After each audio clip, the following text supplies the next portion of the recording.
Hello and welcome to The Dive presented by Honda Season 5, Episode 16. This is the episode immediately following Cloud9's glorious 3-0 stampede to victory.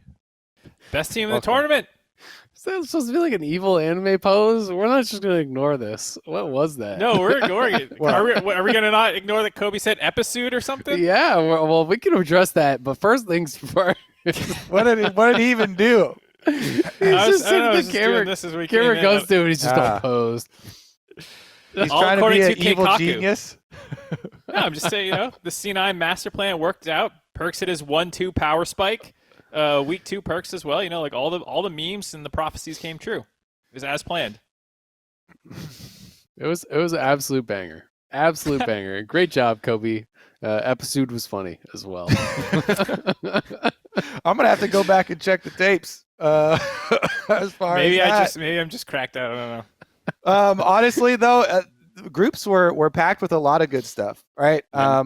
If we're going off of the North American thread and the memes, Oceanic tournament was added to North America residency for their players, and yet they now get their first team through, which is what basically was the play-in stage, to the main stage. And congratulations to Pentanet.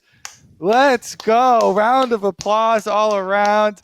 Honestly, we also had cool upsets from, Pain Gaming got a lot more competitive games and wins than they have in the past. DFM as well today, giving Damwon a run for their money every game that they played them, getting the win off of Cloud9. If we add Vietnam to Worlds play-in stage, I'm actually really excited for play-in stage this year for Worlds. Yeah. With the performance of these wildcard regions thus far at MSI group stage, and hopefully, oh my God, Vietnam will be able to show up. We'll be able to actually come as well. It's actually going to be filled with action. I think it's going to be amazing. I mean, one of the things that I really kind of hit home, I think both watching MSI and prepping for this tournament as well, is how good a lot of these players are mechanically now, right?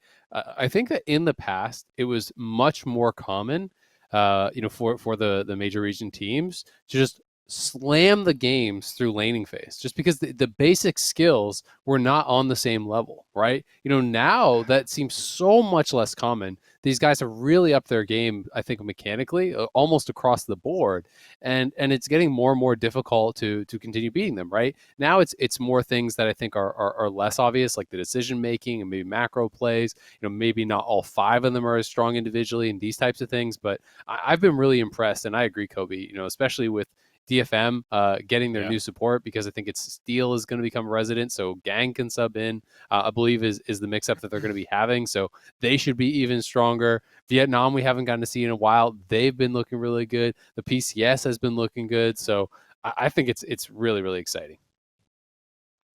You got something, Mark? No, I mean, Azael hit with the DFM one, because I was definitely going to say that, on the point about, individual mechanics not being the, reasons that people are losing anymore. It's well, they should have won the first time they played. They just made a terrible decision at at the third inhib, And it's those are the areas they're falling short now. I like it. And even the second game they played, it was scrappy back and forth. They got their own plays off versus the former world champions. Azael, it's not that funny.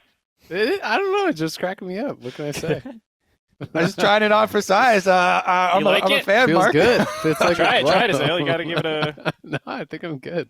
You have the glasses too, so you can even do the push up. Oh, the little push up, the anime push up. I was gonna say, I think it might actually work. It's gonna work best for Azael because he's got the shiny bald as well. Are you saying bald people are evil? Does your chair spin? The evil mastermind? If we go by the movies, okay. If we go by the movies. Dr. Evil, What about the cool ball people? We got Vin Diesel, we got some sweet action heroes and stuff, The transporter. Jason Statham, yeah. Exactly. Jason Statham is definitely a badass. So those are some big dubs for ball people. All right, we got some sick Apple Podcast reviews. The meta is shifting. I never saw this one coming. We got a few this week. This one comes from Mr. Travi XD.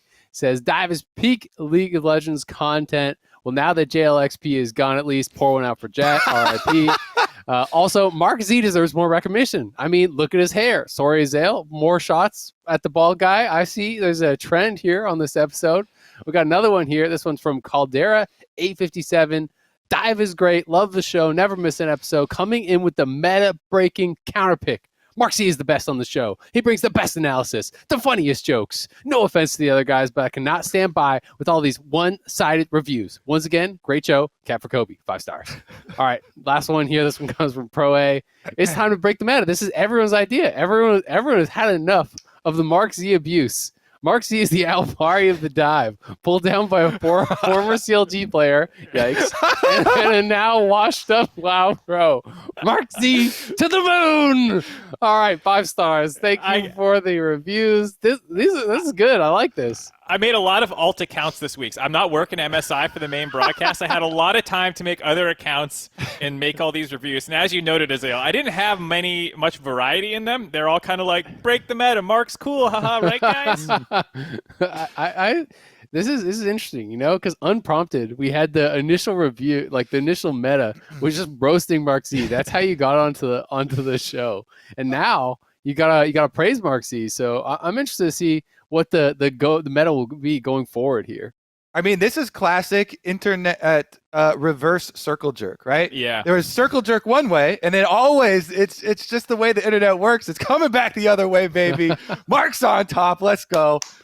Your time to shine. It's not going to last long then, because I'm going to enjoy my moment in the spotlight before everyone's just like, wait a minute, he's getting way too much hype. He's overhyped. Does anyone else think Mark gets way too much credit on the dive? Yeah. All right, you can leave us your reviews on Apple Podcasts. I love the one this week. All right, on to the MSI Meta. There was so much talk about what was going to change, you know, what picks were going to be the hotness coming into MSI this week. You know, what were the big standouts for you guys? Lee Sin solo lane, baby. Let's lay it down right off the bat. We had a bet brewing about it. We talked about this before the show started. Azael's going to try and weasel his way out with some technicalities here, but Mark, as the impromptu judge for the situation, he is impartial. He's also been voted by viewers as the best part of the show. So I think no one more qualified. A man you can trust. All right, so Kobe, why don't you, for people who don't know, what was the bet and what is Azael's defense afterwards? So the bet was on if solo lane Lee Sin was going to be successful and prominent at MSI. And honestly, it wasn't just Azael who had doubts about this. I saw in the comments as well, people were like, you know, Kobe, I don't agree with your take. I don't think Kobe's solo queue is real indicative of pro play. I remember seeing that one too. Yeah, if you know the right things to look for in solo queue, every strategy starts in solo queue first. You know, it doesn't actually just start in pro play. You just have to look, you know, the right things to look for. Anyways, I was very pro Lee Sin, willing to bet on it, but we never came up with a bet, so we didn't have. We can figure something out if you want me to pay up. You know, I don't want to be whipping out on the bet, but for me, the main thing was I didn't think it was going to be prominent in mid lane. You know, top lane I felt like fits in more because it's more of like the standard bruiser tanky style, whereas I didn't think people would play it mid because I think it changes fundamentally the way you have to play the game. You know, removing control mages, removing more of the team fight style, and a lot of teams aren't comfortable playing, you know, the Renekton's mid and that sort of stuff. We did see some Lee Sin mid. We got 4 of it. 3 of them were from Chaz, and Saren played 1 game. So it is in there. None of the kind of like tournament favorites have played it yet, but I'm going to be excited to see if that develops because it's definitely, I'm all on board. The top lane Lee Sin hype train, I think that's up there. Right. I've been interested to see, though, that the pros all seem to think that it's just garbage for jungle. But in solo queue, you know, to talk about the solo queue point that you had made, it's actually dominating. You know, it's the highest win rate of the 3 roles by far is actually jungle. Even when you're looking Masters Plus and the highest levels, it's like 56, 57% win rate last I checked. So it's definitely crushing it in solo queue. But I've seen a number of pro junglers, you know, at MSI talking about how it's just trash in the jungle right now. But it's interesting because, you know, Perks in his interview after they actually had qualified, you know, he mentioned how everyone coming into the tournament also thought Udyr was trash and that it wasn't going to be the meta at all. And now he's like, well, turns out Udyr is just still the best champ. So, yeah, I have bone to pick with that because everybody did definitely not think that Udyr was dead. Everybody thought Hecarim was dead. And those two are Well, maybe closely maybe I'm misquoting slightly. Maybe he just meant like There's read. I don't want to put words in his mouth. definitely some wiggle room there, but Turbo Chem Tank getting nerfed was the only like real direct one towards Udyr. He had gotten some attack damage stuff, and Phoenix Stand stuff taken down previously, but yeah, he's still just fine. Clears just fine as well, and still gets to run pretty damn fast. So all right, so we have to thank Chaz for being a fan of the dive and making sure that Azael loses the bet. He'll be doing the Lee Sin dance. He's going to recreate it for us yikes. on TikTok. Definitely not doing that. That's a hard pass. Yeah, you got to be able to do some flips. We'll get some wires attached to you. Good one, Mark. I like the choice here. I'm welcoming our new overlord, Mark, in the new era here on the dive. Let's keep it going. I mean, you got to pass some reasonable policies first before you tighten the grip on. Okay. You got to make the monkey dance first, and now Azael's going to be dancing for you. Go with the populist. On the meta stuff. Moving on from the bet, since we all agree that Azael will be doing something. The Rumble was really interesting because that was like the super hype pick coming in. It was probably the most talked about. It was terrorizing solo queue as well, and it started to be played a lot, and it still is played a lot. But it felt like, especially on the last day and some of the later days, the priority on Rumble dropped from like being first pick kind of thing to being taken a little bit later. And even like C9, for example, was just like, yeah, we'll take the Udyr into it instead. I have a theory that it's because while the champion's raw power is insanely high, Rumble is not like the easiest champ in the world. Yeah, his clear is easy and like you can generally press the buttons and kind of run at people, but to like really min-max him and like get your overheats and your ults and everything correctly, it's actually pretty difficult. He is a somewhat difficult champion. So I think it's something that the true potential might not be unlocked by a lot of junglers who are like, I picked him up 2 weeks ago. Mm-hmm. I'm wondering how many are. Here's my take on your take, which I have heard a decent amount of people come up with, and I have been spamming it to read. I know my solo queue, fans don't trust it. It's okay. That's fine. But I have been spamming it. That one guy out there who said that. You're in. He's like looking at the camera. He's like, "Oh, I know. My solo queue doesn't matter. I see you." But I am willing to take the compliment from Mark because so Rumble Jungle is not a brand new thing. Okay, there have been multiple years in the past where Rumble Jungle has popped its head up. It hasn't been nearly to this degree because it was not front and center as far as patch buffs or anything like that. But I play with Contracts. I play with Ando a lot. Both those guys pride themselves on their Rumble Jungles. I think it was 2018 was maybe the most recent one. Regardless, I never picked it up at that point during those other surges of Rumble Jungle. But now I had to jump into it because all the pro players spamming it. It was so big. And it was my first 3 games. I just cruised to victories. So like, if it's that hard, then maybe I'm a random jungle. Go back to pro play, Kobe. Or something. I like the only tricky thing is deciding on if you want to smart cast or not smart cast your ultimate. And I do recommend, if you have not played Rumble before, to have it not smart cast so that you can get a feel for the range. But I quickly turned it to smart cast. And it's just like, I know people sometimes complain, it's not that hard, right? Coming up and visualizing where ahead of time you're going to want it is the hard part. And finding those really good Rumble ultimates, that's definitely a skill. But if you have the brain power, I don't think the mechanics of it take too long to actually master. And then the rest of it is just like, okay, like you're oftentimes intentionally overheating in the jungle, and that's just mashing all your keys to intentionally overheat on the buff so that you percent max HP, just nail this buff and with the extra attack speed. So it hasn't been too hard. The first couple of times I maybe mismanaged heat like once or twice. You accidentally silence yourself when you want to ult or something like that. But it's actually really easy to get to the 50 heat threshold for the bonuses. And generally easy overall to use it. My actually take on it was that people, because it was so prominent in all of these prominent figures, like Rumble is busted. Everyone's like agreeing, here, Rumble busted, number 1. Everyone just takes it too far. And sometimes you forget that the synergies of champions are still incredibly important. Yes, Rumble is super busted. He got a lot loaded into his kit. Now he clears like a monster in addition to his previous strengths. And some people have been overlooking the previous strengths and synergies, setting up a hard crowd control to keep people on the Rumble ultimate. So many times we've seen games where it's Rumble with like nobody else has hard CC. And so you're like, okay, I'm clearing pretty quick. But there's a lot of other champions that clear quickly right now. Rumble does have really good dueling power, but the biggest, coolest part about Rumble was always these like, oh shit, this Chinese team got Rumble Jarvan again. And we're coming up with all these cool names. And you have, Rumble with other giant AoE hard CCs Qiyana, and that just Nautilus. devastated team.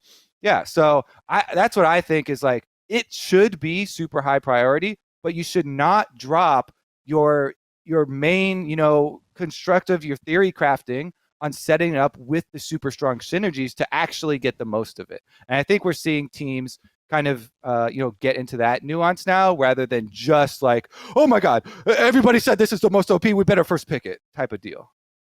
So Jarvan 4 mid coming to a pro game near you soon. Support, what's the state of actually, I think J4 mid right support now? Jarvan is actually more likely. Because aside from jungle, the most recent Jarvans were support Jarvans. But I don't think it's like that specific example is super likely at all. I think the hard C is coming in other forms that are a lot easier. Leona, Nautilus, Galio, those types of things. I think you can also put Rumble mid. I think Rumble's actually really good mid, right? Both in solo queue. I think it should work in pro. So that is the other option. I tend to think it's still a strong pick. I think it's like people are being very reactionary one way and now the other way.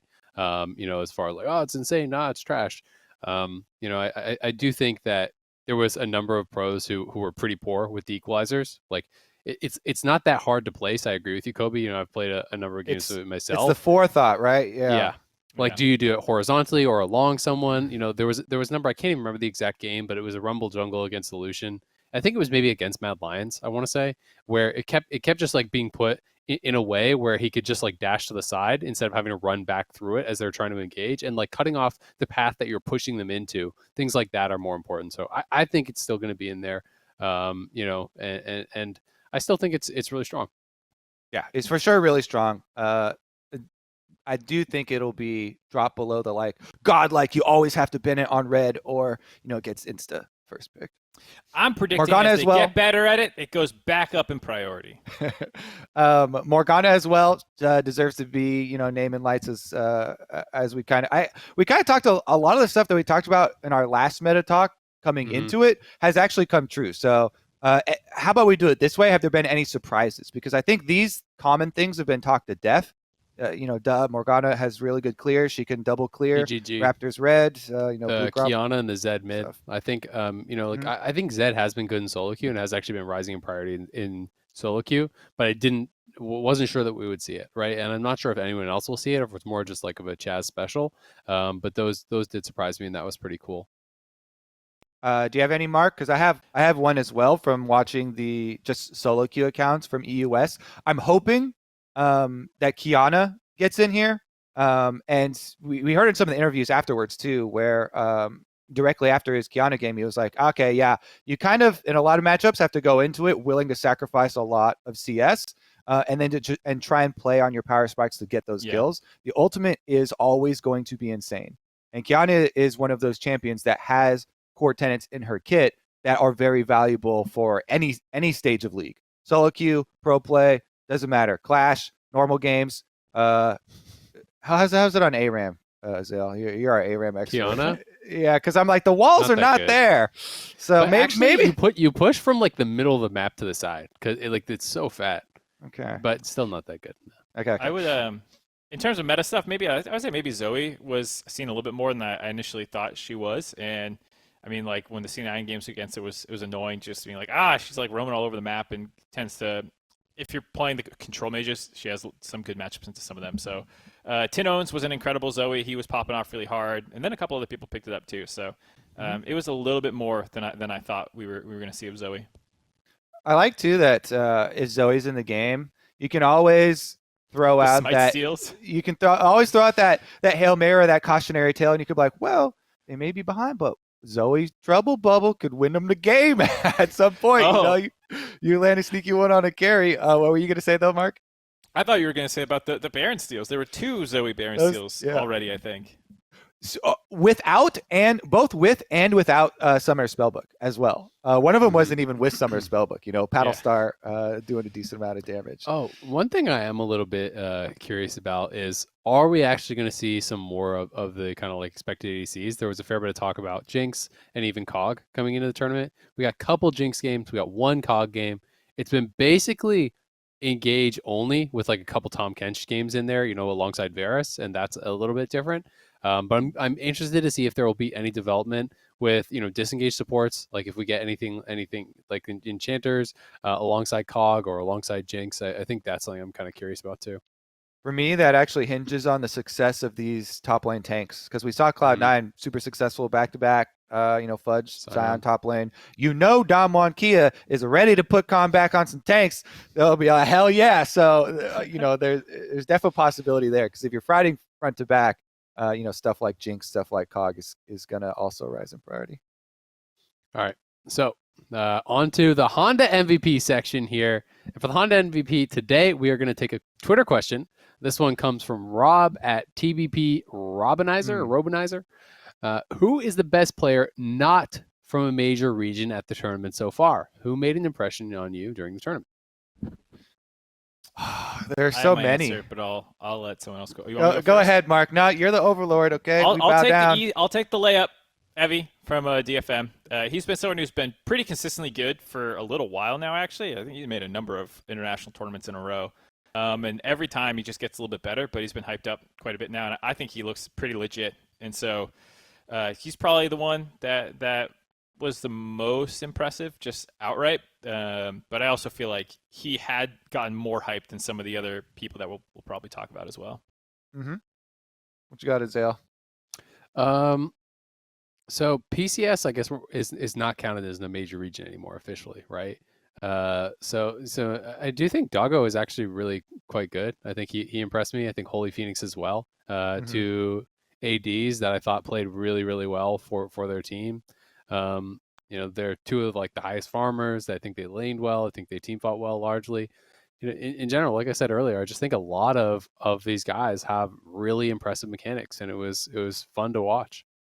Yeah, I really like, especially Holy Phoenix, willing to play these win game type of champs like Kalista and Samira and stuff.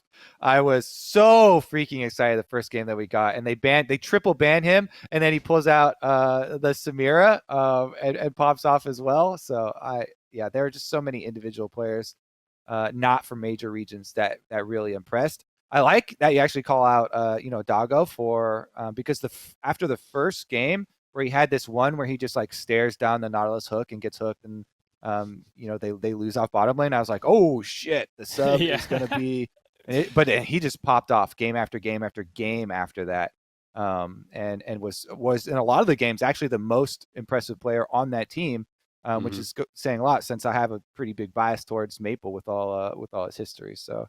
Definitely agree there. I'm going to choose a Pentanet player because these guys, nobody gave them any sort of credit coming in, including myself. And BioPanther, I thought, was sick. Even when we were talking up this team we would mostly focus on Pabu because of his All-Stars experience, because of his wide champion pool, because of the way a lot of their games with. But I thought, Bio stepped up really big for the team as well. Yeah, I mentioned it as well with the Zoe, but I want to give a shout out to Tinones because I think they lost that game, and I think it was their first one against Mad Lions. But just like that was like a 1v9 Zoe performance. Yeah. He was so sick that game, and it sucks. I don't think they won that game, but it was just incredible to watch him like pop off. And I think afterwards, Kaiser in the interview was like, "Yeah, that was crazy. That was really scary." I think it was also just a lot of fun watching the Pain games and seeing like all their fans popping off on Twitter and everything. Rob's Day. Rob's Day and all that stuff. Like the CVLOL community is pretty insane. So it's definitely fun to see that grow. All right, we're going to talk about the Rumble stage. So we'll obviously be talking some about the group games, but we're going to be kind of looking forward towards the Rumble stage and the teams that qualified, the games that they played during the group stage. Damwon, RNG, Mad Lions, Cloud9, PSG, and Pentanet GG. Those are the 6 qualifiers.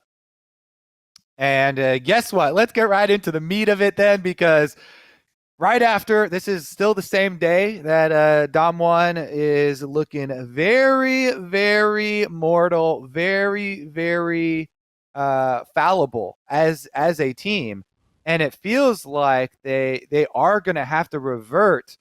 It felt like, some of the champ selects were getting out into a lot of new territory, and they didn't seem comfortable with it. And so that's why I'm like, I actually expect a big reversion for Damwon to see their LCK style.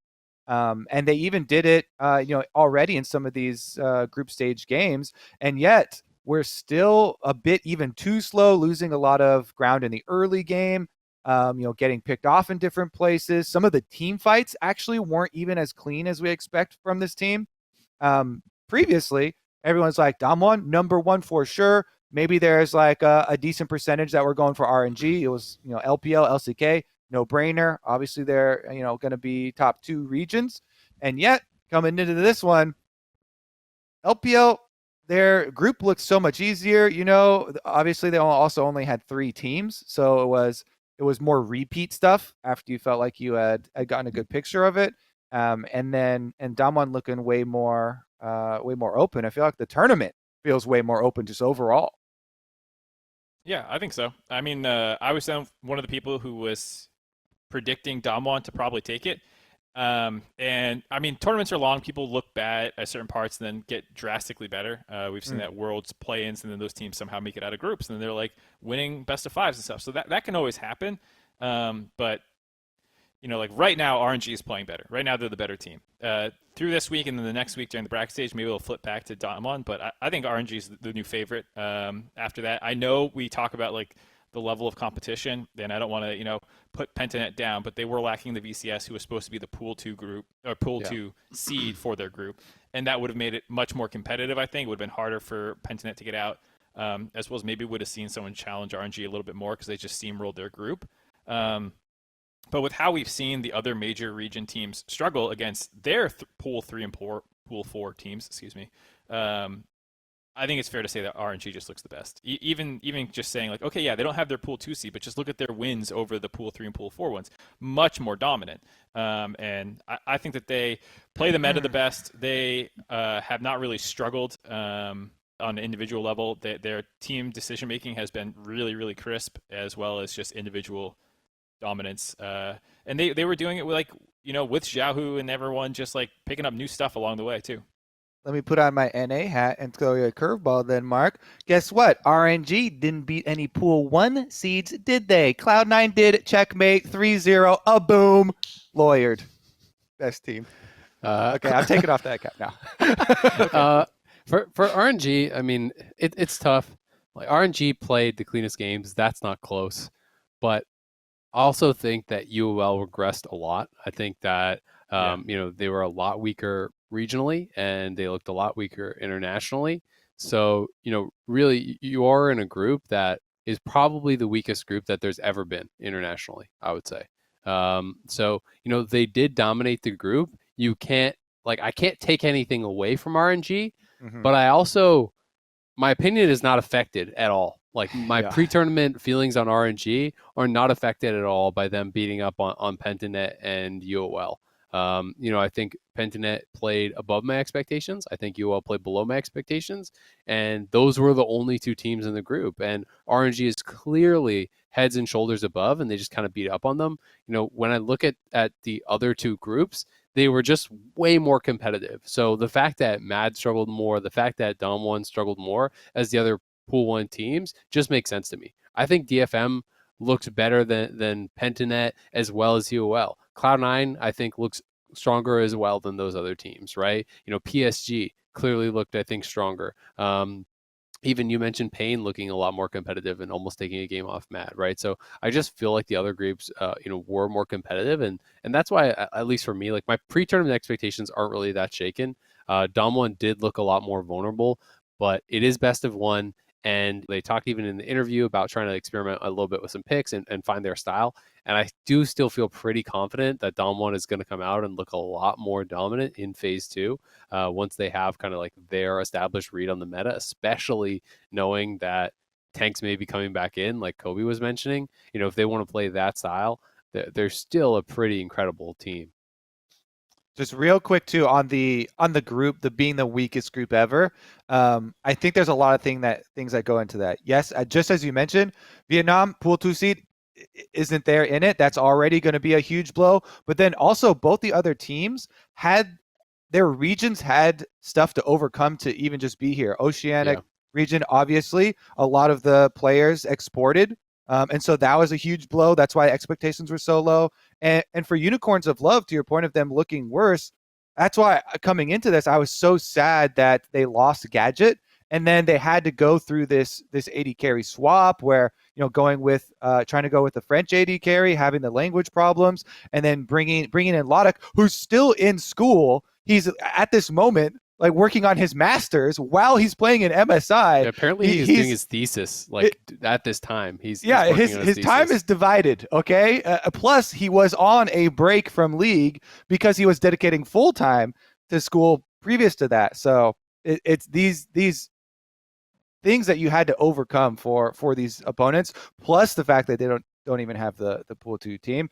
I don't think anyone should be offended by that, but it is the fact of the matter, right? So yeah, and I think to that point, like that's why I wouldn't say RNG like flew up in my opinion. I don't think it changed at all heading into preseason or pre-tournament expectations.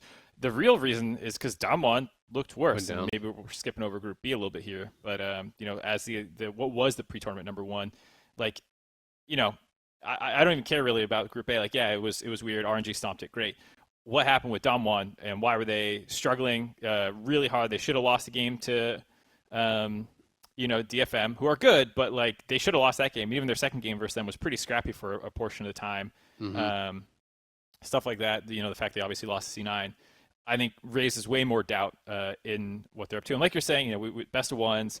This has happened before with teams who struggle a little bit more during these portions and stuff like that. But they definitely look like they're struggling a little bit. Yeah, I want to use specifically their first game versus DFM as the example of, in LCK, you wouldn't get so worried even if they had a little deficit in the beginning of the game.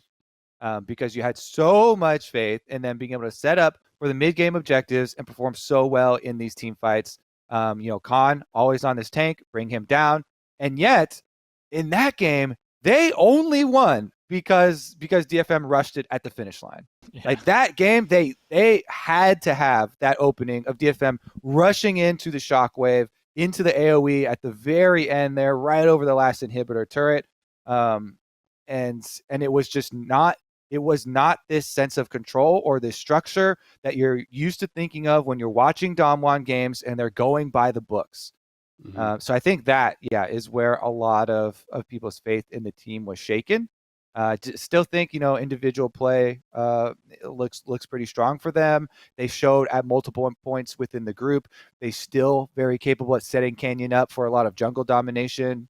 There were still a lot of these early games where, he steals away 4 Raptor camps in a row or something like that. Again, I do think they can have a return to form, but they've definitely shed that shell of invincibility that they kind of felt like they were coming into the tournament with because they dominated LCK so heavily. Yeah. I mean, for me, I had some problems with their drafts, and draft and early game were the two like biggest focuses for me for Damwon.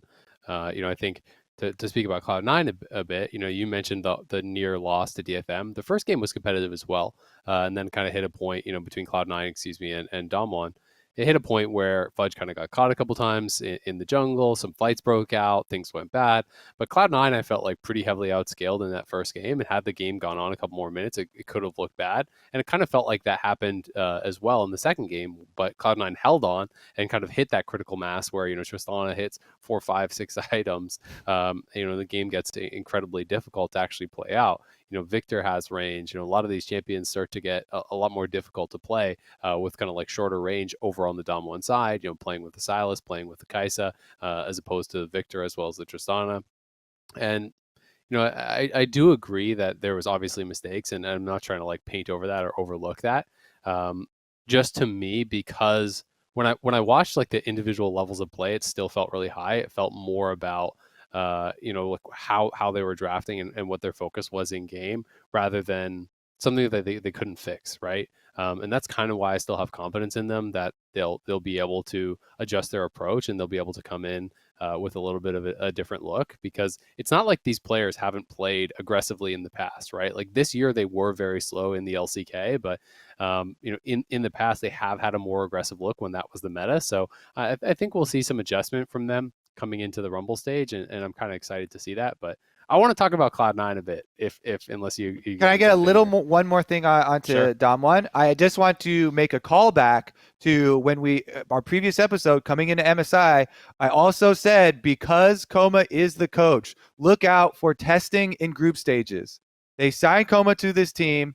They also got Pumendu, and they did that. Okay, they definitely dropped a bit more and had a few more weaknesses than I was expecting. But Coma has a history of this, so it's not completely out of the realm, of expectation. Now, Barrel struggle busting was all that unique picks of Nautilus. Sorry, go ahead. No, get in. What do you? No, think? that was it. I was gonna say that like some of these things are like huge.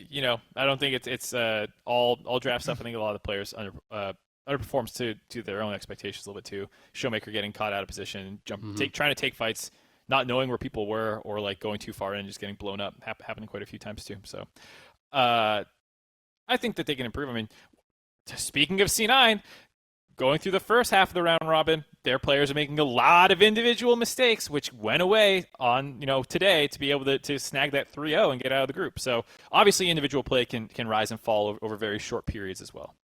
There are two things that I wanted coming into today. One, obviously, Blabber, clean up the misclicks. The stopwatch thing. That's like he either had the wrong key binding or fat fingered or whatever. Clean up the little things that you could fix in practice tool, like the spots for double farming camps. Clean up the decisions like this guy. Crap. Two things, as I said. The second thing. Blabber was one of the things. Blabber was one of the things. Okay, that was all one thing.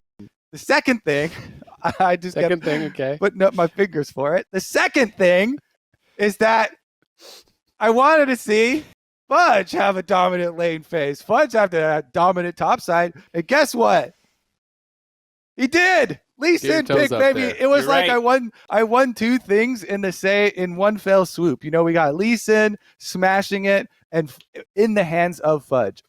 Afterwards, some people were trying to make it sound like, like he smashed him in lane phase. Khan was like, lose. That's not true. Khan was still pushing in on Jace as you're supposed to do. He was still mining turret plates by hand, but it was more with the plays later that Fudge made such a big impact.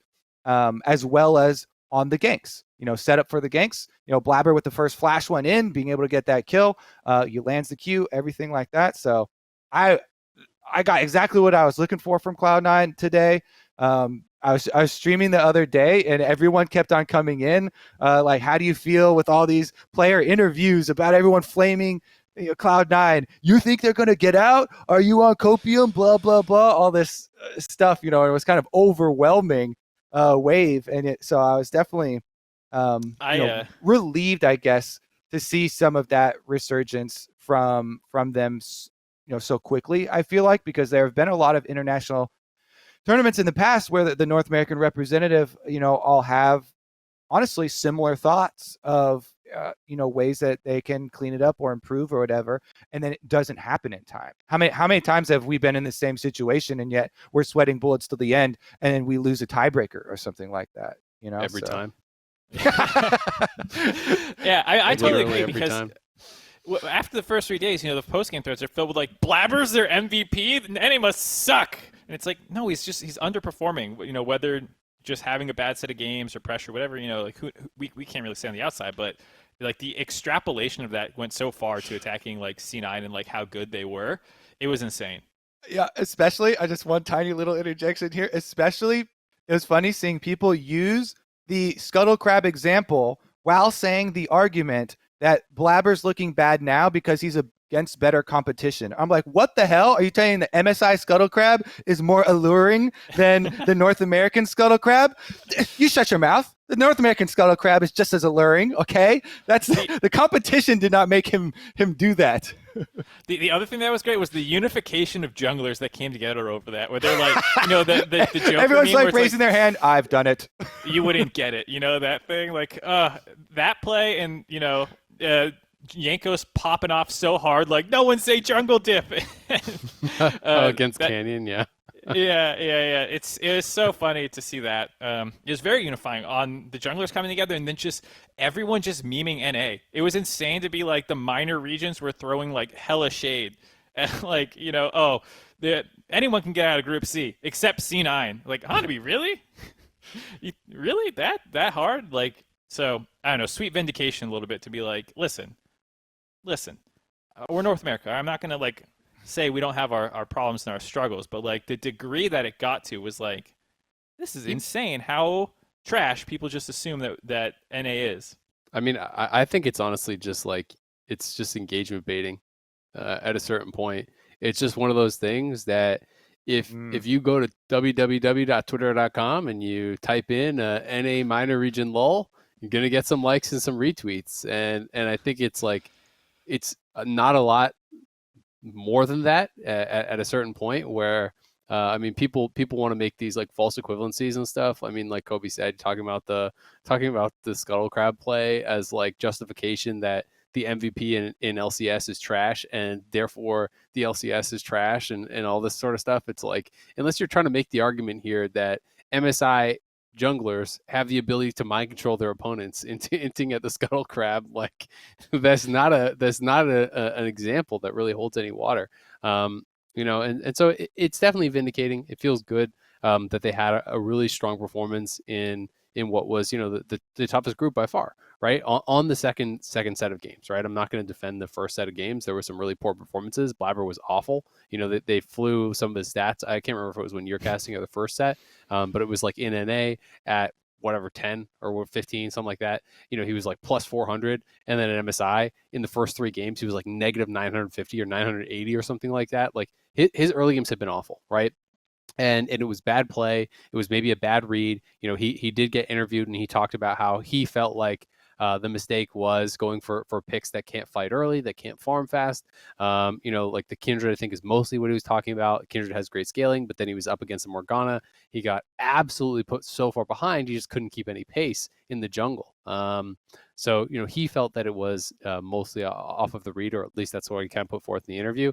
I don't think his day today was perfect. There was still some silly stuff. The invade on the Morgana death was a little bit careless. There was, the Wildcats game, I guess it was at the end, like I care less about because it was like everything was already decided. And so it was they had 21 kills on just Cloud9 side at 21 minutes. But there was some sloppy stuff around Scuttles there too. Specifically for the Morgana invade, this is actually 2 times now, because I like talking about specific plays and specific strategies here as examples. There have been 2 times. I don't remember the exact what the other team was, but I'm sure that DFM you'll also remember it was a split map, and the team defended instead of agreeing to the split map, right? When you late invade on your opponent's other side in an attempt to split top versus bottom, the other side has the choice to traverse over and try and fight you off that side. And you can do that if you have the stronger mid and bottom, if you're trying to chase them off blue in the case that, Blabber was the one getting chased off here. You can do that if you have the stronger lane priority. And it just, that is 2 times of examples from these group stage games where that happened. So, and I'm glad that one of them was directly to Cloud9, because I was like, I thought the first one should have been an eye opener. Hey, everybody's not going to just handshake on your deal that you've decided this is a split map here and be happy with it. If they have pushing lanes, they can come and try and punish you for it. So that thing should be an eye opener and should reinforce the thing that people have been parroting all season long of how important it is to play for jungle camps. Just because Hecarim got sent to the whatever glue factory or whatever the memes people are trying to, Hecarim got screwed, right? Just because of that doesn't mean everything else about the jungle doesn't remain the same. The core tenets of the jungle are all the same. We haven't had these structural level changes to the jungle yet that they're teasing for next season. Just because the champions are different, you still have to focus on that. Damwon do it really well. Mad Lions actually do it really well with El Yoya. We haven't gotten to start talking about Mad Lions, but we'll probably start talking about them next. And I think that's one of the things that Cloud9 need to refocus on. And it seems like today was one of those refocusing points, part of the reason why they had stumbled so much in the first early parts of the game. Sven, you could tell, like, he was frustrated with Blabber, with their jungle, on the grasp on the meta, how to play around it, all these types of things. I think that was causing Cloud9 a lot of these problems in their scrims and in the stage games. And by the way, they've been having terrible scrims for most of the time at MSI, which I think also leads in part to a lot of these interviews where you guys are talking about this super catchy, like flame, titles where people are like, Cloud9 sucks ass. They're not getting out. If you 6-0 them in scrims or something, maybe you say that too, right? Yeah. But I think those things obviously have been to some degree, corrected as we saw today. I think the other thing too with that jungle invade that you were talking about was the fact that he actually didn't fall behind on that because Steel didn't play it like aggressively enough, I guess you would say. Afterwards, he kind of just let him go back and farm his whole jungle, end up on bot side and get bot Scuttle Crab. Where Freak tried to call it a free death. Yeah. I mean, he ended up way ahead of Steel that entire game off of that initial kill because it's like you stopped the split map, but you also abandoned a whole quadrant to run across the map, and now you're clearing again. And I think it just shows that like when you do punish someone and catch them out in the jungle, there's more work that has to be done. You can't just like let your foot off the gas, and I think that's what Steel did there. And Blabber did a good job recovering, and I think overall like Cloud9 has legitimate strengths too. Like Sven and Vulcan have been really good the entire time. Even when they were losing, they were usually the best ones performing. And Perkz has been really good. He's just been on half of his games on picks that don't have that much agency. 2 Victor games, 1 Orianna game, and 2 of their losses were on those, and he kind of just had to sit mid and like watch the team kind of fall apart. This Victor game, again, he's getting dove all the time. This was against Damwon, and he was able to actually like turn these plays around because Blabber was actually even. So when they come to gank him, he flashes forward, has the really nice placement of the gravity field to get the double stun, to get the double kill and stuff like that. Like that was all so sick. And then when he has agency, Perkz has absolutely clapped people. The Triss game, the Yone game, the Lucian game, all 3 were like just hard Smurf games. So I think C9's not like. Who knows exactly where they're going to land because they could revert a little bit too to go more to those initial games and struggle still. I don't want to pretend like they're in the clear now. Every day is going to be like this 3-0 day. They'll probably in some drafts and stuff too again or something, but or have some bad plays. But I think they're clearly much better than what was shown and in their first 3 games. And this was the kind of the Cloud9 we were waiting for when we were getting a little excited about them in NA. Yeah, I would push back a little bit on the like Perkz only look bad because of the like passive picks because I actually thought his first Orianna game and Victor were awful. I think from like where he was positioning himself to missing basically every shockwave, like he was completely absent in those first 2 games. So I think he deserves some heat for that. Blabber obviously got a lot of criticism, and I think rightfully so. I think Blabber was awful in his first couple of games there. I think Perkz was amazing on the Tristana game, but I thought his first 2 were like he was really underperforming. The bot lane, as he pointed out, I think was great. I'd also say, it's like not only has Perkz had that rebound where he just looked incredible today, but also Fudge, I think, deserves a lot of credit. I think Fudge overall has been very good. Even in the losing games, he's had some bright spots, some really nice moments and stuff. Like, is he the best top laner here? No, I don't think so, right? My opinion has not changed in that way, but the steady improvement of Fudge from the beginning of the year to now has really, really impressed me, right? Like, it went from this guy is the worst piece of crap top laner in the league, like he's going to be the reason you lose every time, to like, maybe he's like going to lose, but not that bad. and maybe he can carry some games. Like he didn't get, like Alfari couldn't even get ahead of him. And now like he had a game where he legitimately, really, really was a big reason that they won against Khan, who most people were pointing to as the best top laner in the tournament. So, is he better than him? No. But he has improved leaps and bounds, and it's just great to see that he has had confidence on the international stage, right? To be able to bust out the Lee Sin, to play aggressively, to not be scared. As the youngest player in the LCS, that to me gives me a lot of hope and a lot of confidence for this guy's career and for the rest of the tournament from him. So, I'm cautiously optimistic about Cloud9. I don't think that they're tournament favorites. I don't think anyone's, going to try to sell you that bridge. But I do think that, they have a legitimate shot to make to the knockout stage and be competitive in the best of 5. And, on the best day, who knows what happens, right? Like no one was going to bet on TL to beat IG either. How much for that bridge? How expensive is that bridge? You lower the price enough. Perks' buyout, $12 million. You lower the price. I'll do enough, it for 11. Just buy that sucker. For me, one of the big points and why it was one of the things I was looking for coming into the day, for the two things. Remember, there were only two. Labber. Two things was that he did it on Lee Sin, and some of these plays later on in the game, you have to make big plays. You have to get in there with a safeguard. There was one he Q, then safeguard, ward hops over to a kick on the carry back through the rest of the team. You have to make those value plays on Lee Sin. It's not the same as playing Sion, where you can provide a ton of value by ramming your head into people and putting on your shield and even dying. Walking forward. Then you die, you get back up, you walk forward again. Really great job there. Really way to get out there and give it your all. I thought that was really important. Plus, I really liked when you guys were talking about perks. It's actually Fudge who is doing the missing pings, which is the hype up. It's the equivalent of like, a lot of times in Valorant, it's way more common because your teammates will die and you'll be the last person and everyone's yelling and hyping you up when you're about to clutch something. But League of Legends, when your team spams question mark pings on you after you do a good play, to me, that is like, in solo queue, that happens to you, you're like $10 million. Like, oh yeah, what happened there, idiots? Just got styled on. That's the real tank mechanics. You talk about Sion mechanics, that's the mechanics right there. He's side laning, he's just watching perks, question mark pinging the whole game.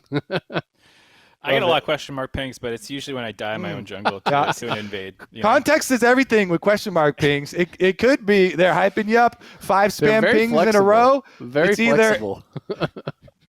Exactly. Let's move on to Mad Lions, though. Because we went pretty juicy on Damwon. We went pretty juicy on Cloud9. I'm actually really, really hyped now to see how this team performs in the Rumble stage. Because coming into this, the thing I was most confident about for Mad Lions was their team fighting execution.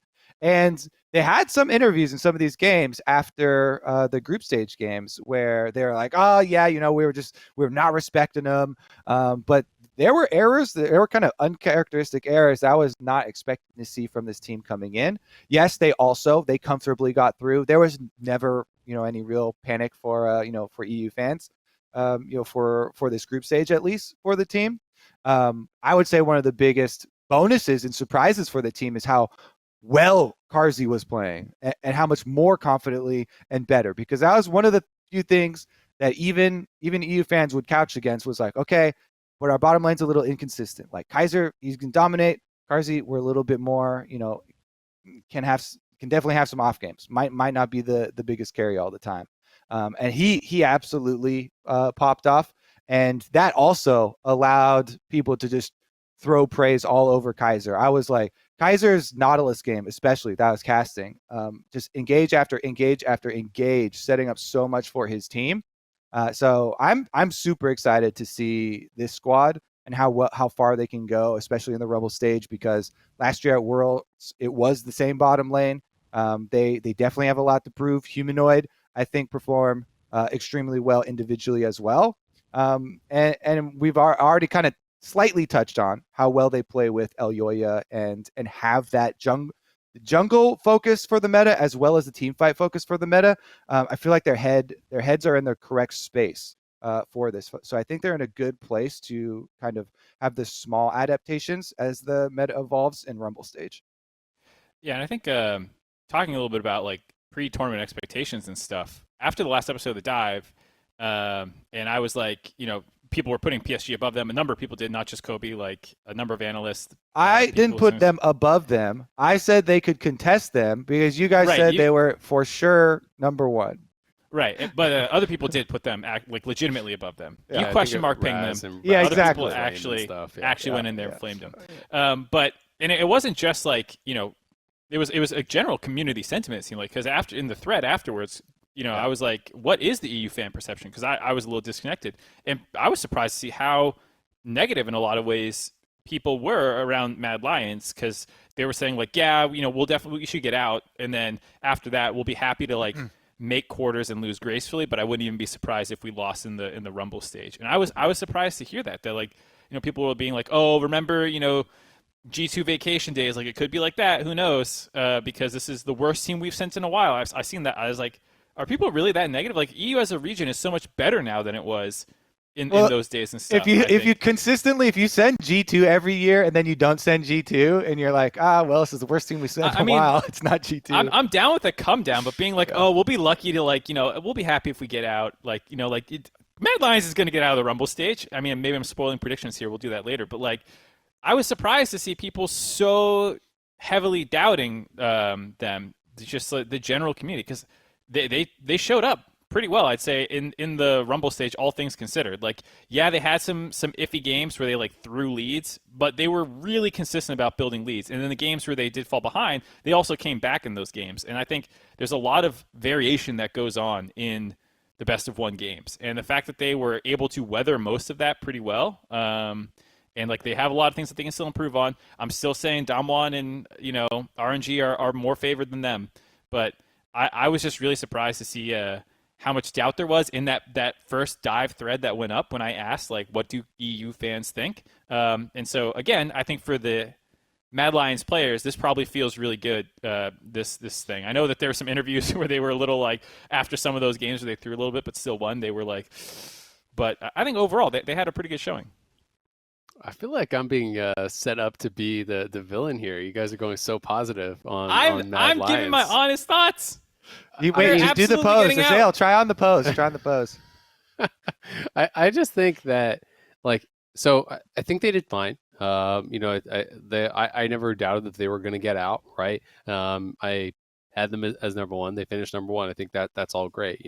I'm with you that I think I'd be predicting them to make it to the knockout stage. I do think we'd be remiss to not talk about some of the like very clear weaknesses, right? Like they had not only did they drop a game, they were really close in a number of other games to losing, right? Including like the Pentanet game, or sorry, not Pentanet, Pain Gaming, excuse me, PGG. Backdoor game. The back door where like there was a mistimed Jinx ult that would have got them the win. There was a couple little things that like they were like a hair's breadth away from losing to a team that they're massively favored over. Had some other competitive games as well, right, where there was very close. And to me, like that is not inherently a problem that it was close games. It was more that their mid game throughout the event, I think, was abysmal, right? Like I think their team fighting is great. Big thumbs up there. Early game was great. Big thumbs up there. I think they had a good meta read. I think they played well around El Yoya. There's lots of positives, right? I'm not trying to like jump on the hater bandwagon here or anything like that, because I think that there's a lot of positives there. But I think we would be remiss to not point out like the glaring weakness that I felt like everyone saw, which was their mid game. Their mid game was this like black hole where they would get ahead and then they would do some troll stuff or not necessarily be playing well on the map and fall behind, right? Like I want to say, which was the game? Was it against the Wildcats? I think their first game against the Wildcats, for example, they got multiple Barons and they were like going negative in gold during the Barons because they were not really matching side lanes well. It was the same problem when they played against Pain Gaming in the game that they almost lost there, when they were actually playing against Robo, was playing on the Camille, and they were kind of refusing to match side lanes. They were struggling in the mid game, right?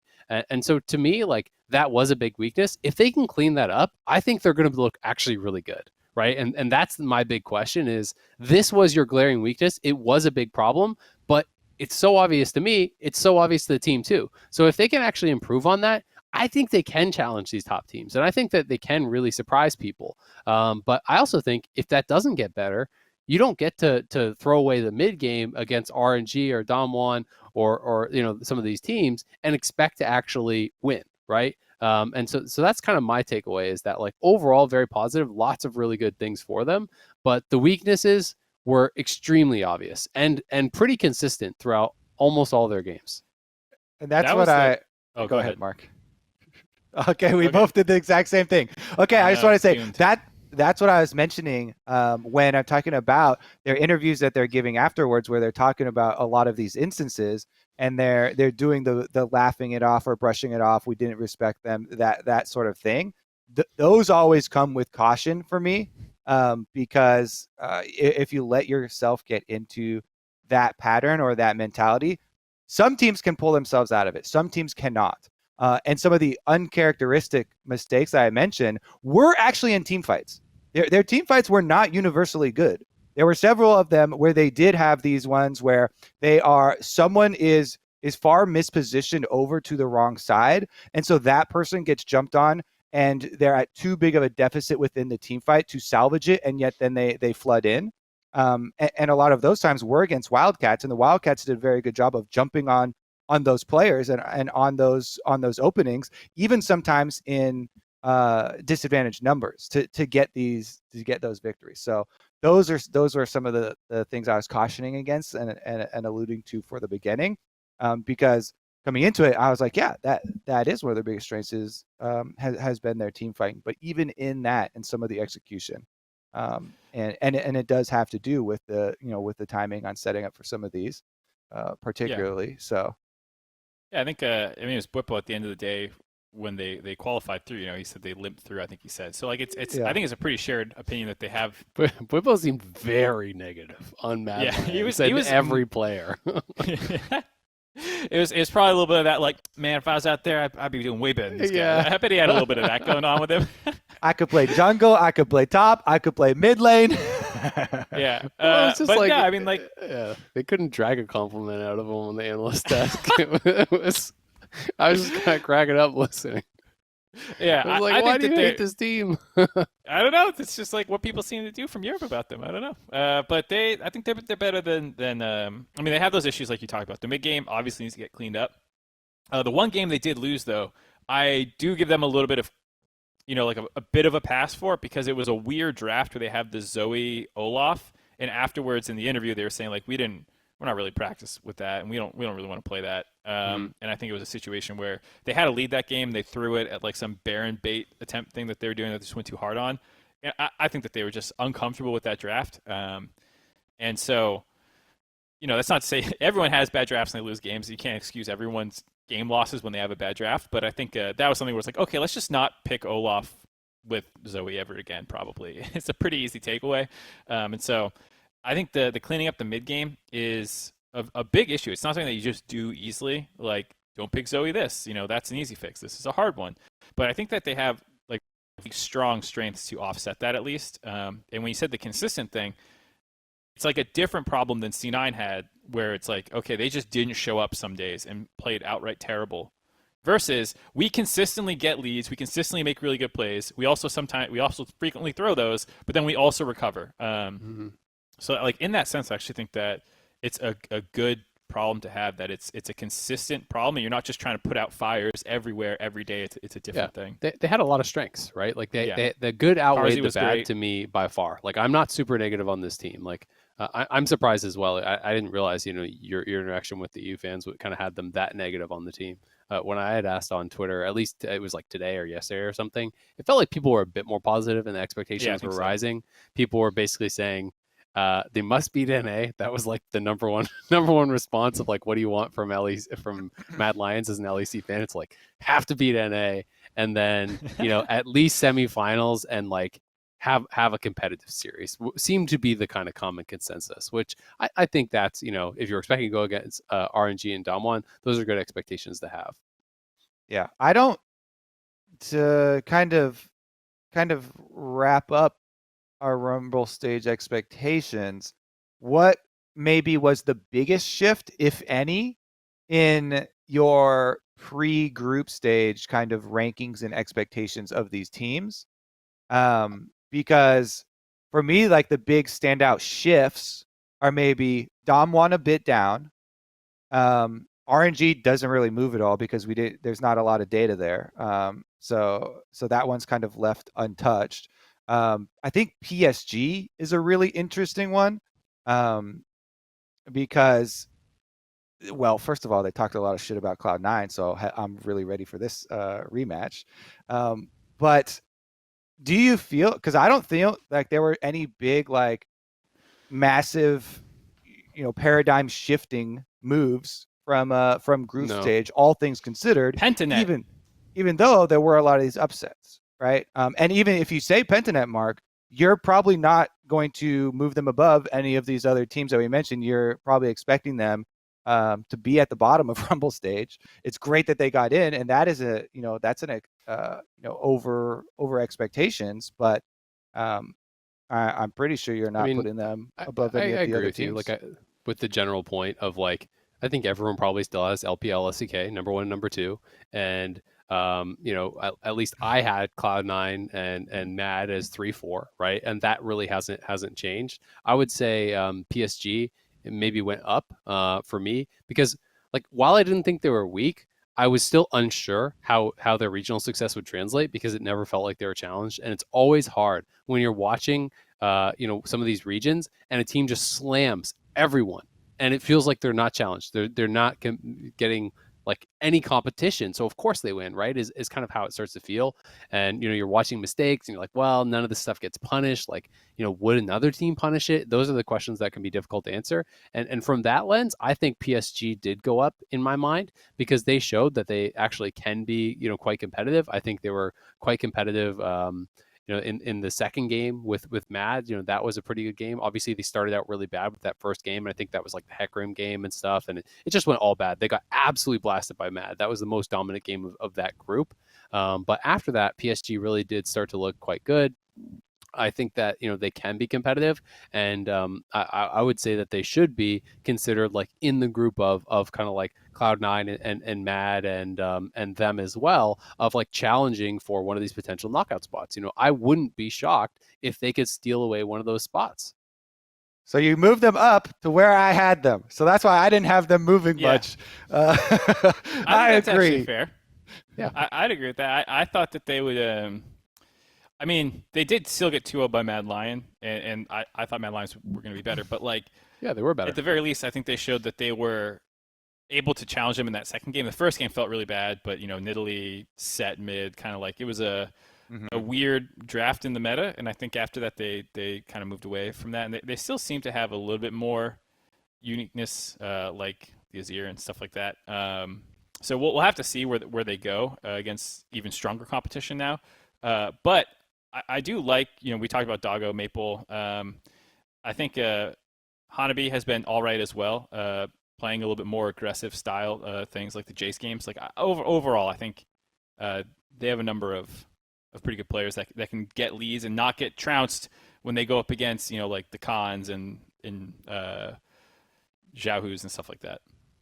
I wanted to focus specifically on Hanabi because he was the one with the eye-catching headliner for the interview about any team but Cloud9 going to be able to move on from the group stage. And I actually pre that quote had a decent amount of notes on individual mistakes that he has made so far in the group stage for this team. So coming into it for me, I was like, oh wow, so he's going to have a lot to hold up to then as we get to the Rumble stage. And he's going to have to actually put up here because already coming into it, we know looking at their play in the PCS that oftentimes he is going to be weak side and not a lot of resources and attention. And yeah, it is going to be a lot about the mid jungle, especially with subbing out their bottom lane and bringing in Doggo and having a sub 80 carry. But I think there were several times where he mismanages minion waves and also does not respect opponent jungle presence. So I am super looking forward to all of those matchups now that we are having some more spice added to it. Anytime we get extra added incentive, I'm all about it. I would the person I'd say for them that scared me the most was actually Kaiwing. He had some really sus plays that I was just head scratching at, especially against like the Mad Lions games, which are some of the most important ones. Like, you have Hanabi and Maple making a play on like one half of the fight, and then just for no reason on Leona, he just eased into 3 people. Oh man, that one play, yeah. Yeah, that was one of the big turning points of that game. I was just like, what are you doing, Kaiwing? You're winning a 2v2. He had an ultimate to kind of zone the 3 people from collapsing on his 3 people, and then he actually went into it. And I was like, I don't know. He's got to clean it up a little bit. I think he was actually more. Since you start throwing some shit at Hanabi, I was like, yeah, let me in there. Let me throw some shit. No, that was a really good one because that was definitely a team comm split. And I remember specifically, too, because, the camera is up on, oh, my God, they just got this great pick. And they're just running through the back line and they get this big win. And then in the replay, it's like, what went down here? Why is Leona in there? Even the casters were like, I think Leona was like buying them time, zoning. And you look at the replay and they're like, he did not have to go in at all there. He hit the max range Leona ultimate. And at that point, you're like, oh, this is the split point where you like look back over your shoulder and you're like, boys, you behind me? Or are we in this way? Because I got him, right? I hit the ult. I got him. We're going in. But there was no look over the shoulder there. Nothing in the comms of they're like, we're out this way. We got the pick. In the jungle, we actually killed off, I think it was a solo laner even that they got the pick Yeah, off. I think it was Humanoid. Yeah, it was big pick. And then you just see on the other half, he's like, Zenith played. And you're like, no! Yeah. And Mad Lions, get a counter kill there. And then it doesn't reward them with any objective because they lose out on that pressure. So that was definitely an individual instance. In those two, I also put a lot of emphasis on communication. But that has to do with, people will chalk that up to team fight awareness. A lot of teams, you don't want to have to use comms space for stuff like that sometimes. And that's an instance of on stage, tunnel vision and it not being corrected with, a call or whatever. Get in there, Azael. What you got?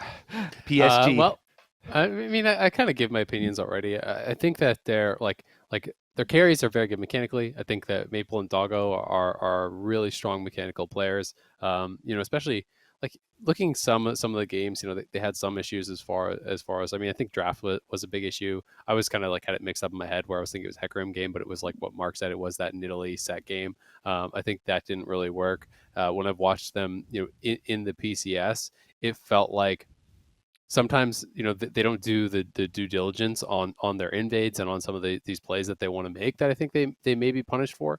It felt like at times they were very confident to like move in aggressively, almost like some of their opponents were kind of like over respecting them. So I think that's something that can catch you when you're playing against better teams, when you're so dominant in your region. It's almost like this aura of invincibility you mentioned for Damwon. I feel like they have that in the PCS where teams don't necessarily challenge them on certain plays, which maybe they shouldn't be able to get away with. So I think that's something that we may see them struggle with in the next stage.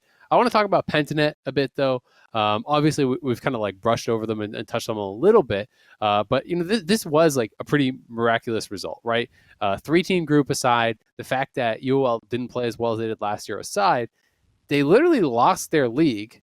Most of, or at least their perceived best players, I'll put it that way, got imported over to the LCS, right? They're no longer even considered imports, so it's like they all joined a lot of teams. Fudge himself is on one of the teams, obviously like Roma, FBI, Destiny, etc. Like a lot of these guys all left the league. They lost a lot of their sponsors. They lost a lot of their core teams that were in there, and they rebuilt. And the fact that they're able to have a result that they never had, yes, there are extra circumstances. Yes, there are some things that you have to take in consideration there.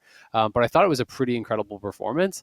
And besides that, they were just so fun to watch. Like from the trash talk, the unicorns of loss, to the coach with the finger guns and the glasses. Like every time he's out there, they had some swag. They had some style. The Twitter game was on point. They were like memeing it up. They were having some fun, and they were playing with confidence, right? And like when you see their cameras, it always looked like they were having fun with it. They were laughing even when they were losing. which I know sometimes people are like, it means you don't care. No, I mean, it's about keeping a good attitude, right? So you can stay upbeat and stay actually positive about the game. So, I enjoyed watching them a lot. I enjoyed seeing the story and the success with, a lot of the cool picks coming out, with a lot of the personality that they were shown. So, I just had actually a blast watching them. If you look at that group, like originally it was like, this group is going to be pretty terrible. RNG is just going to kind of stomp anyone. And then it's like, who cares? You ignore the RNG games and then you just kind of pretend that it's like a best of 5 between UOL and Pentanet. And it was actually kind of a banger group. Like I actually really enjoyed that best of 5. I had a lot of fun watching that. So I'm really happy for them. I'm really happy for a lot of our like Australian friends and casters and people who either still work in the LCO or used to work in OPL or were involved in the teams. Like obviously there's so many OS people involved in esports, from Spawn and Atlas and Rusty and Raz used to be over there and Frost was over there. Like so many people have actually come through the OPL and it's affected a lot of people. So it's just been cool to see them have that success and kind of like how fun and how excited the region has been. Yeah, the boys. A couple of things. They also directly credited the fun and positive atmosphere as giving them the ability to reset and go into basically the game 5 of their best of 5 with Unicorns of Love and throw down with some of these picks like the Zed and everything. And they're memeing on it the entire time, but they also, because a lot of people follow Pabu at least on Twitter because the All Stars interaction gave him a lot of followers and he has a pretty big voice and so he's very outspoken. And he's been talking about the hate after the very beginning, the opening and some of the losses and misplays that he had directly getting all of these super negative messages and having to even stop using or stop looking at replies from people you don't follow and trying to like cut down and pare down on some of the social interactions. That type of stuff, especially when you are the sole representative of a region, you have to have a galvanizing team atmosphere to be able to deal with that stuff a lot of the time. And so to the point of like how much fun these guys are having and the good attitudes, and they're dancing, they're joking, they're creating meme templates for us on stage, bringing up the whiteboard and drawing this stuff is just so positive just for the entire league, for the entire scene, for all of League of Legends esports is a very good look, I would say, because there can be a lot of negativity sometimes that swamps through these things. Of course, it also had a crazy happy ending, which changes everything. They actually did win and promote, and so now I bet all the people that were originally flaming him are like, my bad, guy. Sorry about that. Forget about the earlier message. I never doubted you. Damn, I forgot what the other thing, because I just started getting so happy remembering all. You were going to talk about their drafts and how much you like their champions and like the Samir still coming out and the Urgot tops, all the AD carries mid that they're throwing around, all the AD assassins. Also got the Karthus coming out still, the Fiddlesticks.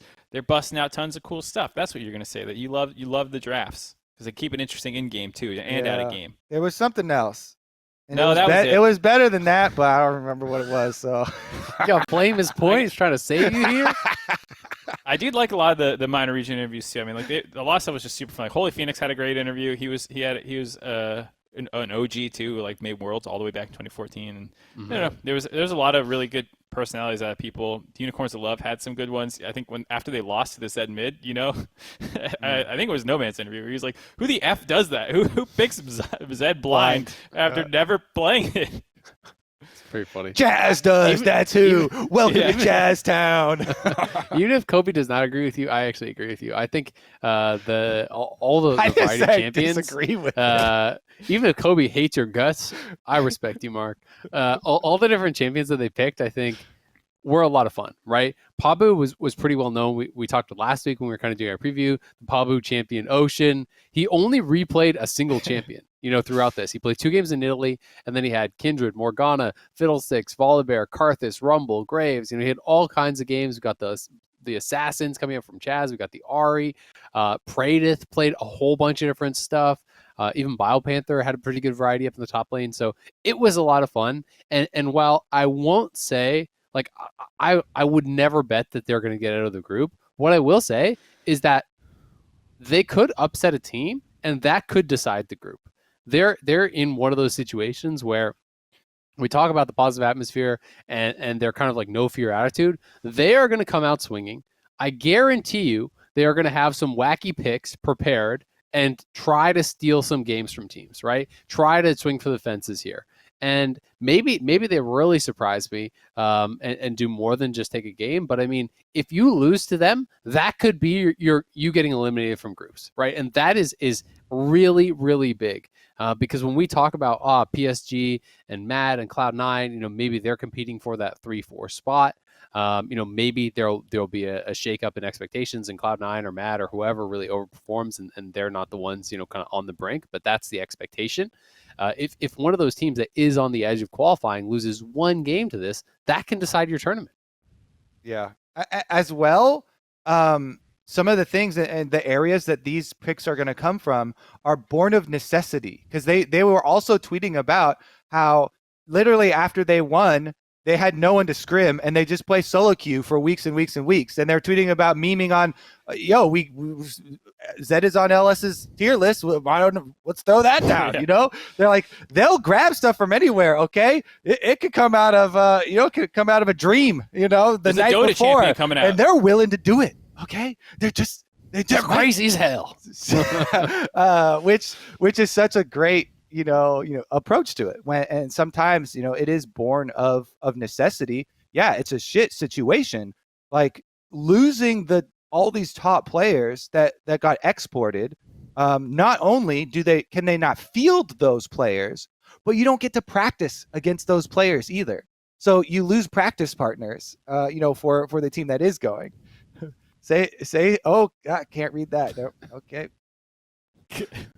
Wait, what wrap are you us doing, up, Kobe? wrap us up, Mark. I was about to read what you just wrote. That's not Kobe was talking. Man over here, you just read script. It's not even a script; it's an outline. And Azael and I are in the outline arguing back and typing forth in about all something caps. Unrelated. Yeah, and then Azael's gonna go read Azael and I's argument in this document. Anchor questions. Azael, take us away. You're terrible, Mark. All right, this first one comes from Guih Vicentini, I believe it was. Long time. Hi guys, Guih Vicentini here.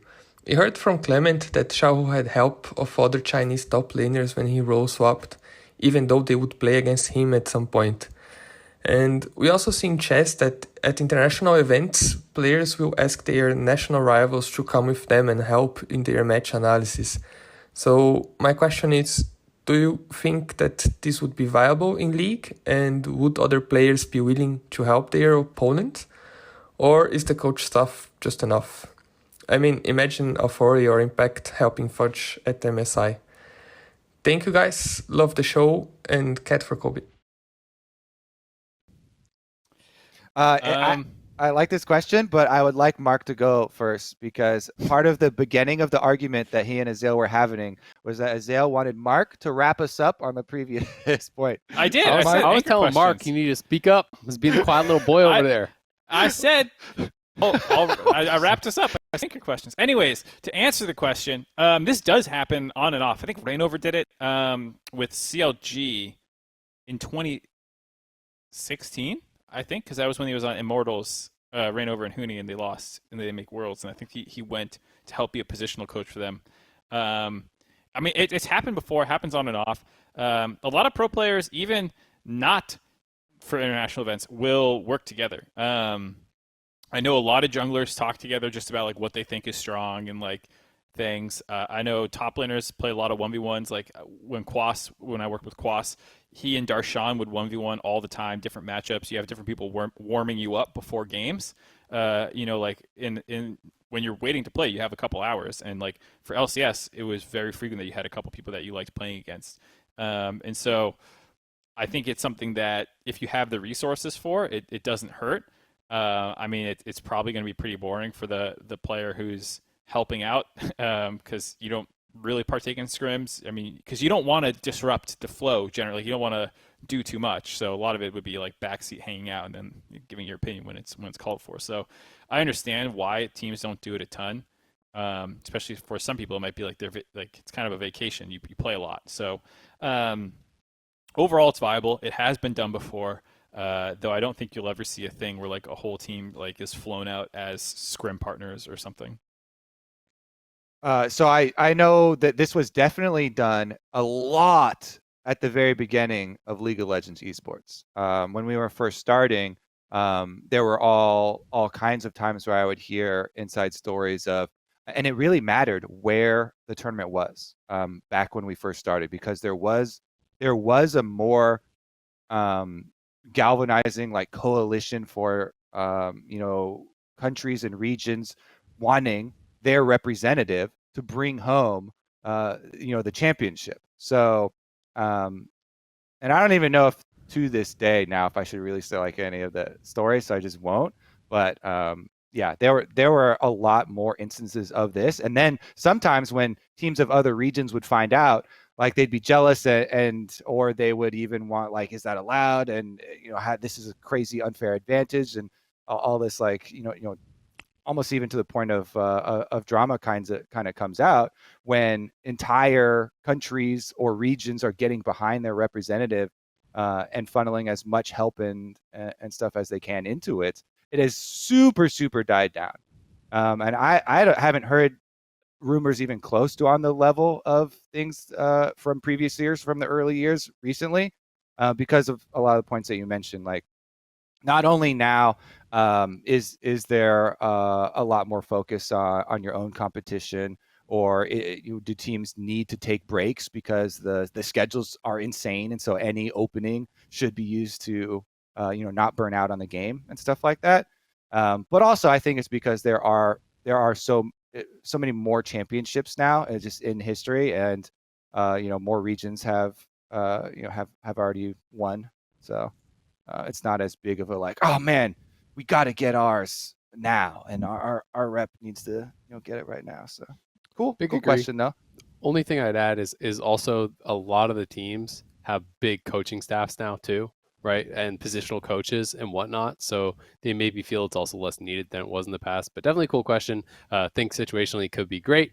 All right, we got some Twitter questions here. And we're starting off with a hard-hitting question from Captain Flowers. What is your favorite kind of taco? Go ahead, I'm Mark. I'm gonna start this one off. Oh, see, Bully Azael taking Mark's spot. Mark was so excited for this one. Alpha Store tacos, soft shell. You get the pineapple in there, cilantro, some onions. Ooh, that's good. I like those a lot. I think the most ordered thing I got was from this place, a little hole in the wall place, and it's mostly steak tacos. The steak was really good with like little diced onions and cilantro and stuff. It was dope. But soft or hard, Mark? Soft. That's the most dividing. Okay. That's the only answer. Soft. No, it is not the only answer. Hard. I know that this is going to be a dividing point, and that's why I want to drive it home. You know what? I like hard tacos better. Yeah, I said it, okay? Everyone is going to fight me on it. Screw you guys. There is another answer. Hard tacos are lit, okay? I grew up with it. My mom would fry them up specifically at home for us. Fresh, home fried, hard, crispy tacos.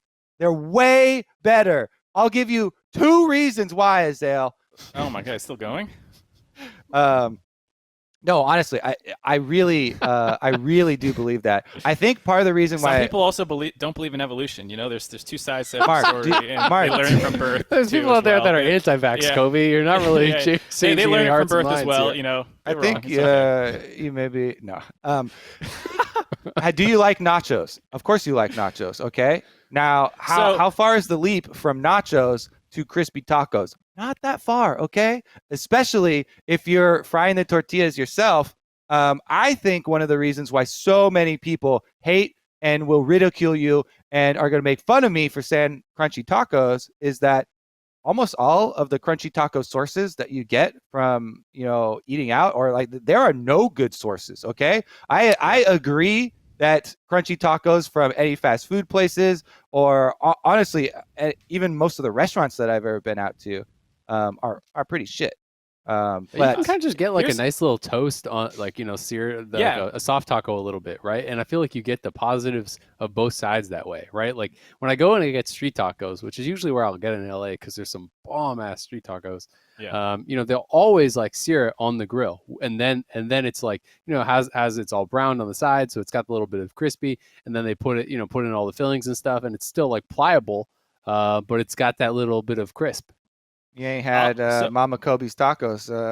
She'll convert you, my friend. Okay. Well, I mean, that's get I'm it willing to I'll die eat 'em. on this I'm down to large eat the taco. Mama I Kobe's feel like we just tacos. moved the goalposts because, like, if we're just talking about like frying it up a little bit, I do that too when I cook my own tacos. That's I not put a hard 'em on- shell though. That's not a hard shell. That's soft. Right, exactly. So that's the thing that for me is if when I think hard shell, I think those like they're basically a big chip, Yeah. big chip. That's with, hard with shell. a half pipe chip. Yeah. Soft shell with some a little bit of fry on it is a difference. I'm down with that for sure. All right. Well, we're aligned. Kobe's wrong. On to the next question here. This one comes from Medic. Do you think Damwon Qiyana are still tournament favorites after the group stage? Do you think RNG are disadvantaged by not having played a higher tier team in their group initially? Interesting. Do you think? And I think the more interesting part is the second part of it, talking Yeah. about RNG, and is it actually a disadvantage not to have a stage game versus like a strong pool 2 seed? I think so. I mean, I- I would say it's the idea that loss and being challenged can reveal the areas that you need to improve, right? And yes, you can do that in scrims too. I'm not going to deny that, but stage games are different than scrims. They're usually a lot less loose. So when you are pushed, especially because we essentially have double group stage before round robin, like Damwon, right? Damwon got pushed, and they're like, "Hey, we're gonna go and we're gonna figure out the meta, and we're gonna change up our stuff, and we're gonna come back, and we're gonna be ready to go." If RNG's read was wrong, they don't really know. I'm not saying it was, but if you kind of miss out on that opportunity a little bit to be like shown some of the holes in your game. Yeah, I was gonna say a similar thing because if you think you're the best, then no matter what, you're just happy to beat the other people, and having more competition during the stage games isn't going to throw you because we think we're better than them anyways. So I think, of course, it's a bit of a disadvantage not to have a tougher team in your group. How severe is it? I wouldn't say too much because, like you said, scrims and so much more other stuff is going on. Yeah, that's the main point, because it's really hard to make the argument that not having a good team to play on stage is better. Yeah, That's going to be really hard, right? I guess the thing is the degree to the disadvantage of not having a strong opponent that you play on stage. I'd say the only drawback would be that then you don't get scrims against that particular team. If it really is a super strong team, then you lose out on scrims, but you get the stage games versus them. So that's better. So I feel like there's no world where you can make the counter argument. So the answer is yes. That is a disadvantage. And you can liken it to Super Saiyans. The harder you get beat up, the stronger you become as long as you don't die. So you need to get beat up a bit more to get to fully max out. All right, we got the next one here. This one comes from Karan Sequeira. I'm not sure if I'm pronouncing that right. Who's your tournament MVP thus far, or what's your all-star team performed best in each position? If you guys want to hit the all-star question, I think that's pretty cool if you have some quick answers. RNG with Canyon. And You're not That's going to it. swap out Crying? The hell, Mark? I think Showmaker's had some sus plays. Yeah, what about Perks? Our boy Perks, yeah, huh? What about What about Humanoid? Yeah, huh? What about El Mark? Yoya? What about them, Mark, huh? I would maybe put What about No, I don't Kaiser? know. What about Vulcan? Start listing people. Challenge them. Ming's That's right. too good. I'm What? gonna go No through the way. whole Rumble stage. That's every true. player Yeah, in the Rumble stage. Ming, he's got you there. All right, Ah, Cody, what shit. you got? I was just kidding with that last one. Yeah. Okay, so honestly though, because I think we How about you we can do only pick one person per team? Boom. Okay, Ming is for sure the RNG representative then. Okay. Canyon is for sure the Damwon representative. Yep. I'm aligned. 2 for 2. Ooh, mid lane. Perks. You want perks or humanoid? I go perks. I want perks. I'm going perks because I'm going Armut top. Okay. Who's our 80 carry? Doggo. Doggo. It's got Doggo's. I like that. That's a pretty That's good a good team. Yo, well done. All right, that's our answer. Brain Good trusted question. that one. Way to go, guys. All right, here's another hard-hitting question. We got a couple of them here today. This one's from Pabu. He says, the swaggiest Pentanet GG member. This one for me, I'm sorry, Pabu, you're probably fishing for yourself there. It's got to be the coach. Yep. I mean, like, is it even close? The coach out there with the finger guns, with the shades. He's got the cool fit. He's looking good. And, every time they go to the coach cam, he's like... All right, I'm not so much on the finger gun train. Maybe as I you, love but... the finger gun. I just thought it was hilarious. Maybe not Swaggy, to be fair, but it was bomb. He's got my vote. He has my vote, too. Got Mark. I would say BioPanther's the only one who gives him a run for his money out of game. Okay. But Swaggiest can also be in game. Oh, true. And then, sorry, Pabu. No way. Come on, Pabu. Set sit-ups. Oh, true. Oh, the set setups were a good one, too. With the tower shooting you. That's where I thought you were going. That's where I thought you were going with it. I forgot about it, but you're right. Blind Zed is also pretty... That's got some swag. That's pretty swaggy. Unpracticed Blind Zed in your elimination game to win. And then performing. I'm a big fan of BM and taking tower shots while doing sit-ups, and the tower shots are actually not doing damage. You see that? That was some good stuff. I like that. Banger tournament, banger episode. That'll wrap it up for us for now. Thank you, Honda, for making this episode possible. Remember, you can check us out on Spotify, Apple Podcasts, Anchor.fm for the voice questions. Send us those there. Sub to the YouTube channel. It is youtube.com/LCS. And we also appreciate the Apple Podcast reviews. Those help us out. If they're funny, might get on the show. Pretty cool. You can also continue to send us the questions on Twitter, #TheDiveLOL. The Rumble stage begins this Friday with Damwon versus RNG at 6 a.m. Pacific time. That's going to be insane. That'll start the day. And to finish it off, it's just as good. Mad Lions versus Cloud9. Absolute banger. NA, EU. We'll be back next Wednesday to break down all the action. Hopefully Cloud9 gets out. See you then.